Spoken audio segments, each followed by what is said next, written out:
ధన్యవాదాలు, కృతజ్ఞతలు.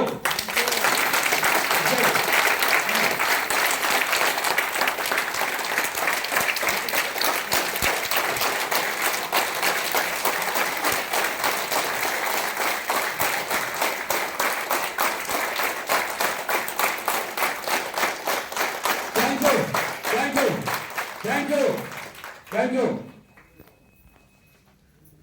నా క్లాసులు హైదరాబాద్, విజయవాడ, రాజమండ్రి, వైజాగ్, ఒంగోలు, కర్నూలు, అనంతపూర్, తిరుపతి, బెంగళూరు అన్ని సిటీల్లో ఉన్నాయి.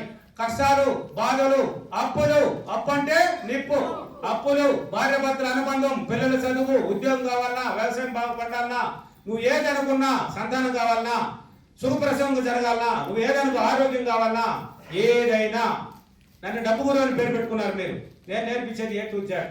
ఏదనుకున్నా జరగాలంటే నీ మైండ్ని ఉపయోగించుకో. నీ మైండ్ని ఉపయోగించు. ఎవరిని నమ్మాల్సిన అవసరం లేదు. నిన్ను నువ్వు నమ్ముకో. నీకేం కావాలో ఊహించుకో, పొందపడతావు. మన మైండ్ ఒకటి ఉంది తల లోపల. దాన్ని ఎలా ఉపయోగించాలి, దానికి ఎలా ట్రైనింగ్ ఇవ్వాలి. చదువుకునేటప్పుడు మనమంతా మైండ్ని ఉపయోగించాం. ఒక క్వశ్చన్స్కి ఆన్సర్ రాకపోతే 10 సార్లు చదివి రికార్డ్ చేసాం. ఇలా ఒక 6 నెలలు పూర్తి అయిన తర్వాత ఎగ్జామ్లో పోయి నువ్వు ఏది అడిగినా ఏ క్వశ్చన్స్కి ఆన్సర్ అంటే రిలీజ్ చేస్తుంది. దానికి దీనికి రాద్దామంటే దాన్ని ఇస్తుంది. ఎంత గొప్పది. దాన్ని జీవితానికి వచ్చినప్పుడు ఎందుకు మర్చిపోయారు మీరు? దానికి ఇద్దాం ట్రైనింగ్. మన బాడీలో 7 చక్రాలు ఓపెన్ చేసుకున్నామంటే సింపుల్ గా పని జరుగుతుంది. ఏదన్నా అనుకో, అప్పు అని అప్పులు ఊరిపోతుంటారు. నువ్వు ఏదైతే పదే ఆలోచిస్తావో అది నిజమవుతుంది. నువ్వు అప్పును ఆలోచిస్తున్నావు, బిజినెస్ పోయిందని ఆలోచిస్తున్నావు. పోయిందంటే ఏంది? నిన్ను వేరే దానికి తయారు చేయబోతుంది. నీకు టెస్టింగ్ అనమాట. నీకు ఇవ్వలేదంటే ఇప్పుడు ఏంది? ఉద్యోగం ఇవ్వలేదంటే ఏంది? నీకు ఉద్యోగం కాదుగా, నీకు వేరే జీవితం ఉంది అని అర్థం. నీకు తెలియదు అది. నువ్వు ఉద్యోగం రాలేదంటే ఉద్యోగం మనం ఉందే. ఉద్యోగమే చేసి ఏం చేస్తావు? ఉద్యోగం చేసుకునేవాడు చేసుకుంటాడు. మిగతా వాళ్ళకి వేరే ఆప్షన్లు ఉంటాయి. అందరికి ఒకటే కాదు ఉండేది జీవితాలు. నేను కూడా టీచర్ ట్రైనింగ్ చేశా. నాకు టీచర్ ఉద్యోగం ఇవ్వాలా? ఇప్పుడు ఇవ్వాలా? లైఫ్ కోచ్ ఇవ్వాలా? నాకు ఎందుకు ఇవ్వాలా? అప్పుడు ఎందుకు ఇవ్వలేదంటే నీకు ఇది కాదు, నువ్వు ఇంకా కష్టాలు పడడానికి కుమ్మింది. మళ్ళీ ఇచ్చింది నా జీవితం ఏంటి అనేసి. అర్థమైందా? ఏదైనా సాధించాలంటే మిమ్మల్ని మీరు నమ్మండి. ఒక్కసారి వీలైతే నా క్లాస్ అటెంప్ట్ చేయండి. ఏదనుకున్నా జరుగుతుంది. మీరు ఏమన్నా అనుకో. ఈ సబ్జెక్ట్లో పూజలు లేవు, తంత్రాలు లేవు, మంత్రాలు లేవు, ఏ తంత్రాలు లేవు, ఏ సిద్ధి తంత్రాలు లేవు, తావితలు లేవు.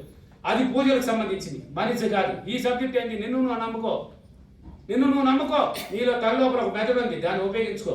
ఏదైనా సాధ్యం. ఏదైనా సాధించగలవు. నువ్వు ఏదైనా చేయగలవు. అప్పు చేస్తారు. ఏ ధైర్యంతో అప్పు చేసావు? ఇప్పుడు తీర్చేటప్పుడు ఎందుకు భయపడుతున్నావు? అందుకే అప్పులు చేసి అప్పులు ఇచ్చిన వాళ్ళని తిడుతూ ఉంటారు మీరు. అందువల్ల అప్పులు తీర్చలేకపోతుంటారు. అప్పు ఎవడైతే ఇచ్చాడో వాడు ఎంత గొప్పోడయ్యా నీకు. వాడిని ఎంతసేపు అయినా నువ్వు పొగుడుతూనే ఉండాలి. అప్పుడే వాడు మంచుకుంటాడు. వాడి థాట్స్ ఉండయా? ఆ థాట్స్ రిలీజ్ అయినప్పుడు వాడికి ఇవ్వడానికి మార్గాలు సృష్టించబడతాయి నీ మైండ్ ద్వారా. అందుకని అప్పులు ఇచ్చిన వాళ్ళని తిట్టకండి. వాడు గొప్పోడు.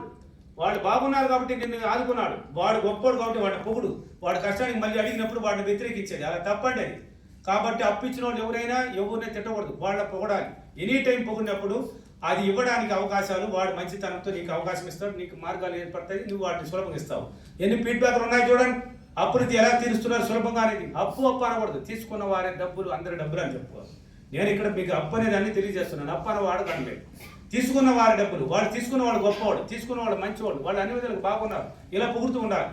నాకు అనుకూలంగా ఉన్నారు. నేను వాళ్ళ డబ్బులు చాలా సులభంగా ఇచ్చేసాను. ఎట్లా? ఇప్పుడు భర్త సరిలేదు అన్నప్పుడు ఏం చేస్తారు మీరు? వాడు ఎలా ఉన్నాడు, వాడు ఏం చేస్తున్నాడు, వాళ్ళు ఎలా పోతున్నాడు, దాన్ని ఊహిస్తారు. వాడు అలాగనే పోతాడు. దాన్ని మర్చిపోయి నీకు ఎలా కావాలి? నా భర్త మంచివాడు, నాకు అనుకూలంగా ఉన్నాడు, నా మీద ప్రేమతో ఉన్నాడు, నన్ను నా పిల్లల్ని బాగా చూసుకుంటున్నాడు. ఇలా నువ్వు ఎప్పుడైతే ఆలోచిస్తావో ఆ థాట్స్ వాడికి మంచిగా తగిలి వాడి నీకు వచ్చాడు. మార్చాలి. పాజిటివ్ థింకింగ్తోనే ఏదైనా సాధ్యం. ఓన్లీ పాజిటివ్ థింకింగ్తో ఏదైనా సాధ్యం. ప్రేమతో ఏదైనా సాధ్యం. అహంకారంతో ఏది సాధించలేవు. కాబట్టి ఎన్నో వీడియోలు ఇచ్చాను, చూసి చేసుకోండి. ఇంకా క్లారిటీ కావాలన్నప్పుడు ఒక్కసారి వీలైతే నా క్లాస్ అటెంప్ట్ చేయండి. Thank you.